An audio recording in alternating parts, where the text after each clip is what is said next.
Thank you for staying with us thus far this beautiful Thursday morning on the AM show. And it's that portion of the show where we get into the nitty-gritty, the major matters of concern in our country. We host Roxanne Nelson Dafeamekpor. He is a member of parliament for South Dai, and he joins the conversation. He also is member of the Constitutional, Legal and Parliamentary Affairs Committee, Standing Orders Committee, Public Accounts Committee of Parliament. So he's a man of many sides. He wears many hats. Roxanne, a very good morning to you. Thank you for joining us here in the studio. Good morning to you. Good morning to our viewers, especially my constituents in Peki, Bali, Prefect, Tongo, Germany, all over. Okay, yes. So to all the constituents, yeah, it's a good morning. I see you came with a lot of documentation. You came prepared. A lot of things on the banner, you know. Right, and we shall get into them. But yes, as we kickstart the conversation, I'd like us to take a brief look at this national security strategy, yes, vis-a-vis two themes. And of course, it's a bit of a novelty, as has been mentioned, though we can go as far back as 1963 to the Nkrumah era in terms of national strategies bordering on national security. But the first thing I want us to take a look at, how do you feel the launch of this national security strategy and revelations from, you know, the NCCE's risk of violent extremism in the sub-region and how it could spill over into Ghana? How do you feel they fuse together, especially as you were one of those who framed this national security strategy? Some of these matters are confidential. Thank you. The new policy as outlined or outlined by the president recently, or I think 3 days ago, was actually a product of the 7th Parliament. And I recall that especially the members of the Defense and Interior Committee were roped in at a rendezvous, and a few of us who take interest in security matters also participated. And so there were several rendezvous that we held to fine-tune the details of the policy. This became necessary as a result of the upsurge in security matters or insecurity matters, and the Ayawaso Wogon security crisis. Yeah, West Wogon security crisis during the by-election was the last straw that broke the camel's back. So the issue, you know, it came to Parliament, apart from the fact that a commission was set up to look into the matter and make recommendations. It also became topical in Parliament. And so the National Security Minister at the time, who is still the same person, decided to team up with those who matter, the stakeholders, and to draft a policy. So the policy went through a lot of review. Right. And so eventually... How long has it been? I mean, the framing of this... Because I said it's a product of the 7th Parliament, I think by December last year, it was ready. Okay. But, you know, to outdoor it has to take a lot of further deliberations, a bit of fine-tuning. So I think the president eventually outdoored it a day or two ago. Now, it's supposed to be a guide. If you look at the content, it deals with the threats that we face from the Sahelian region, from the Western Togoland agitators, from internalists, the vigilantes, the land guardism, all those issues, and criteria for recruitment even to the security services. So that's a major problem. Yes, and so I hope and I pray to God that those in the helm of affairs will follow these guidelines, this policy, strategy, and guidelines for our security services to operate with. So when you speak of those at the helm of affairs, you're talking about the national security setup generally? The service commanders, right? You know, head of the Ghana Police Service, right, immigration, prisons, you know, GRA, the operational wing of Ghana Revenue Authority, that as the customs division, because of the border issues, and internally.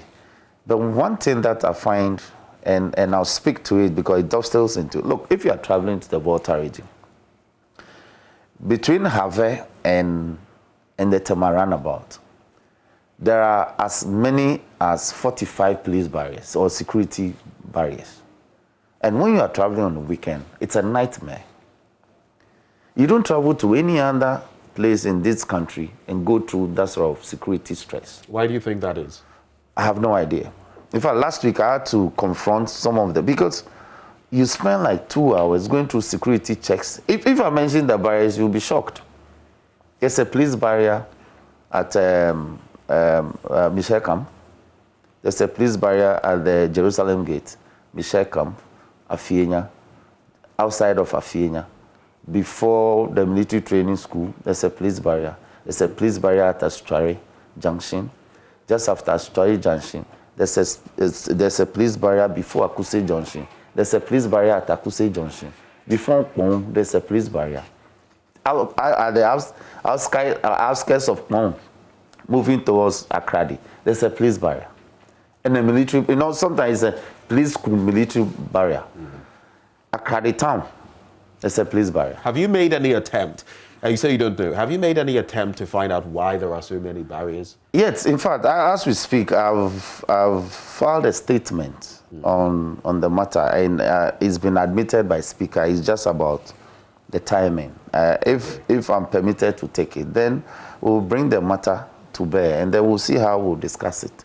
I am not saying we should be... Currently, that matter you're speaking of, it's not been laid before the floor of Parliament. The statement has been admitted, but it has to be prioritized so I can be permitted to take it. So, in addition to that, yesterday, there were 2 major incidents in Accra. Daylight armed robbery occurred. Right in front of the fire service headquarters. Or let me say, so honeysuckle. Opposite honeysuckle, opposite fire service headquarters, within the presence of the police headquarters. Gunmen on a motorbike opened fire and robbed someone of his valuables. Almost at the same time, or some moments later, similar incident occurred at the pig farm roundabout towards Jawulu. I may even suspect that it may be the same team that must have taken off from the police headquarters area and engaged in a similar act there. So we experience armed robbery, but this kind, once you get to this stage, then we are in crisis. We're in crisis. Yes, because you see, the persons that are attacked, they've been back snatching in traffic in the evenings. Persons who, if you roll down your window and you are not alert, they can keep your phone from your hands and all that in traffic. In some suburbs, but not this kind. Now, when this happens, it means the traffic situation alone is such that you can't even pursue them. So we want our security men, those who are who ride the motorbikes, who lead the convoys. They should not be leading convoy alone. We want them to be deployed and be manning heavy traffic in the afternoons and then in the early mornings and in the evenings. Look, I was even mentioning that there are even further threats in different ways, apart from even some of these operating public transport, like the Ubers and the Yangos and the rest. Sometimes their phones are snatched from the vehicle. Yes. But even the bit about some of those who beg along, who beg for alms along the street. Yes. I don't know whether you've noticed as well, but they are getting a lot more persistent nowadays. Some even they insist that you give them money. To your face. Yes. And I don't they actually they knock on your door. It's becoming a threat. Yes. Sometimes they threaten people there. That's also a security concern. Of course. And if we had police officers on the stretch they could help, regulate some of these. That's the point we are making. That, you see, you don't only have to have MTTD officers directing traffic because they are stationary, they are static, and they are controlling traffic. We want a situation where there will be there will be another team on a motorbike, running through the traffic. So patrolling. To patrol within a certain catchment area. So that when anything of this nature happen, they will be in a better position to pursue the absconding criminals. Again, and pardon the interjection, but usually when these things are mentioned, I want us to practicalize them, because sometimes we talk about things and it ends in radio and television studios. You're a member of Parliament. Is this something you would like to push in the August House of Parliament to get our security forces, especially the Ghana Police Service, to maybe push forward that agenda? Yeah, it's a question had been filed. You recall that a couple of months back, armed robbers were attacking women who were dealers in tomatoes. So those who traveled across the border, right? And then when they eventually enter the country and they are moving downwards with their goods to Techiman, eventually to Accra, they are waylaid on the highways and ransacked of their valuables. Now, that question has not been taken yet. So I believe that when it is taken, the follow-ups, some of these ideas may come. But like you've said, I can file a separate question directed at the Minister of Interior, and when he answers questions regarding what happened yesterday, as part of the ideas that members of Parliament may prefer, may suggest, will be this one. Because I think it will be, there was some time we were told about community policing, where bicycles were supposed, but those things have fizzled out. It's a very, very pretty idea for the policemen to have adopted and to deploy within our neighborhoods. It hasn't happened. We can go back to those ones, but I insist that some should use motorbikes. Okay. Just to wrap on this point of security, do you feel the law is biting enough when it comes to protecting citizens? We're seeing a lot of these things happening in certain places. 4 children who have been abducted, so to speak, 3 of them brutally murdered. We have these 2 incidents from yesterday, and a whole lot that is happening. Is our law biting enough? Is it doing what it ought to protect ordinary citizens? What's your take on that? I'm a lawyer, and so I appreciate the fact that we have sufficient laws to deal with security matters. How about the implementation? Yes, so the issue is about the implementation. We are not committed. We are not committed in the sense that sometimes we do partial implementation, non-commitment, and all. Let me give you an example. The president came to Parliament to, as it were, get us to pass very, very stringent laws to deal with the emergency situation and the COVID. As part of those laws are clauses that are supposed to punish persons who breach these COVID-19 protocols. We've seen a lot of situations government itself got engaged in. And in the course of engaging in those public activities, persons related or associated with government blatantly breached COVID-19 protocol, even policemen themselves. So if the persons who are supposed to implement the laws are breaching statutes, right, the punishment for which are severe, and yet they are not taking any action, then of course we have a problem. So our problem in this country has always been implementation. We have sufficient laws to deal with the security crisis. It's the implementation.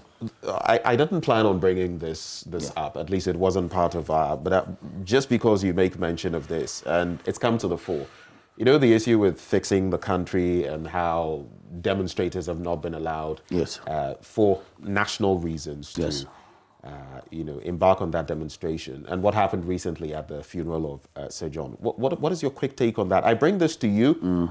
I table it because you are a lawmaker and you are a lawyer as well. What is your quick, let's make this very brief, what is your take on that? We had the first gentleman of the land there, Nana Dankwa Akufo-Addo. We had Dr. Mahamudu Bawumia, Vice President there. We had the Chief Justice there, among other national bigwigs. Your quick take. And now, it's a disgrace that happened, because you see, it sent a very terrible signal or message about the fact that when it's about things concerning the higher ups in society, our laws do not apply. And it's not about the presence of the Chief Justice, the President, and the Vice President. The service commanders were there as well. You see, and I understand that a funeral of that nature will attract multitude from all walks of life. But let the protocols be observed. That's all people were asking for. Let the protocols be observed. But again, the nature of the crowd was such that it would be difficult to implement it. So why encourage it? Why encourage? Why encourage? The numbers that yes. The government itself could have given a directive. Look, that day you ought to have looked at Parliament. It was practically emptied, especially at the other side. Almost every member of Parliament from the majority side traveled to the funeral. So the MPs alone, and there are 2, 3, 4, 5 persons who follow them. That is quite a lot. That's quite a lot. And the executive itself. But the national chairman of the party has been saying, as per some reports in the papers, I think Republic Press, that the family is to blame. The protocols, if eventually they were not observed, the blame should be laid at the doorstep of the family. How do you feel about that? It's a very horrible excuse to give. Because to organize a funeral of such nature, you even needed police permit. You know that under the Emergency Act. So, and the police would have insisted that the people who attend the funeral shouldn't be more than 100. I think the president in his last announcement extended it to 100. So, and all that I'm saying is that it happened the way it did because of the people involved. It's as simple as that. Now, I heard my brother Collins Amankwa say ridiculously that it was the NDC that bussed people. I don't know if you've seen that reportage. No, I haven't. It's another ridiculous excuse to give. That what? The NDC bussed people? We bussed people to the funeral. I think that it's a joke of the century. So we'll leave it at that. The joke of the century. Yes. So clearly, my final take on this matter is that the new security strategy document that has been launched, I hope that it will guide our security operations in this country. Okay. Very briefly, I would have interjected before you went with your final take. I just listened to a discussion yesterday, and it drew my attention to this. On the back of what has been happening from last year, political gatherings and all of that, and how COVID-19 protocols were flouted. We can even remember, unfortunately, Carlos Ahinkra and what happened even when he had COVID and going out there. And to what has happened recently at the funeral of Sir John. Does that give this administration any moral high ground in implementing what by executive instrument we are observing in terms of the COVID protocols, even in respect of the like of demonstrating and being prevented from doing so? Does the administration still have that moral high ground from what we're seeing? This administration has lost morality in dealing with a lot of issues. No, but I'm speaking specifically in respect to... Yes, I'm saying no. They don't have it. They don't have it. Right. So is Galamsey. And it's interesting you bring that up, because that is the very next very well I wanted us to delve into.